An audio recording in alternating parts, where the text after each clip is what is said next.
खुलुमबाय बे समाव दङ चिरां जिल्लानि सिङाव थानाय सान्तिपुरनि गेवलां गेलेग्रा फोथाराव दङ। थारैनो नंगौ फैगौ 27, 28, 29 खालार खालि जिथुनाखि बर' हारिमु आफाद दुलाराय बर' हारिमु आफादनि जिथुनाखि जानो गोनां एनुवेल कनफारेन्सनि जिथुनाखि जायगायानो बेनो केमेरा पार्सन बिदांखौ आथिंनिफ्राय खावलायनाय जाबाय। बेवहाय फैगौ 27, 29, 30 खालार खालि बेवहाय बर' लाइमोनफोरा गोबां लाइमोनफोरा बेवहाय 100 जन लाइमोनफोरा बे प्रग्रामावहाय मोसानानै दिन्थिफुंनो थाखाय साखाफारा जादों। बेवहाय दामनाय देनायजों लोगोसे मोसानायजों गोबां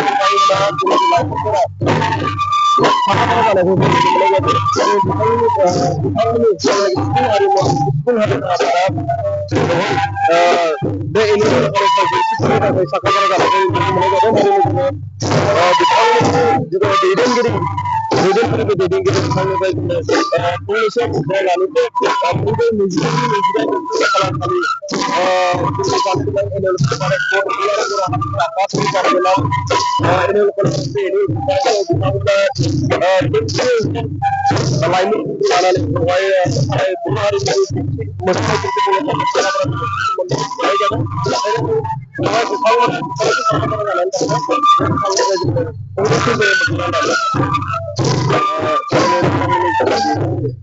हारिमु आफाद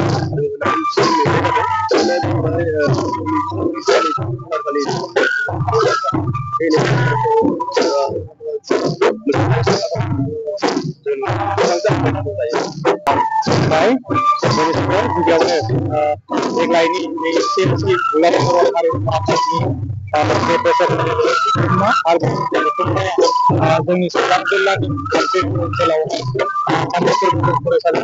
गेलेग्रा फोथाराव सानथामनि हाबाफारि थांगासिनो बे हाबाफारियावनो जोंनि बे सान्तिपुर ओनसोलनि लोगोसे चिरां जिल्लानि दाब दाब जायगानिफ्राय गोबां लाइमोन लोगोसे हौवासाफ्रा बेवहाय खौसेनि बांसिन जौखोन्दों आरो लोगोसे बे हाबाफारियावनो मोसानाय दिन्थिफुंलायनानै जोंनि बर' हारिमुनि दोरोङारि मोसानाय बागुरुम्बा मोसानाय दावस्रि देलाय बेफोरबायदि माखासे हारिमुफोरखौ गेवलां मेल आरो माखासे हाबाफारिनि गेजेरजों दिन्थिफुंलायनानै बेवहाय थांनाय सप्तासे बेनि सिगांनिफ्रायनो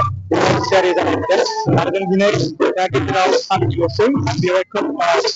साखाफारा जों जागासिनो दङ आरो दासिमबो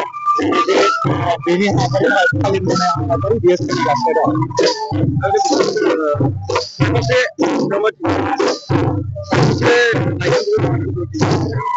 दिनैनि जे बेवहाय सोलोंथाइ हाबाफारि बेवहाय गासैबो 30निख्रुइबो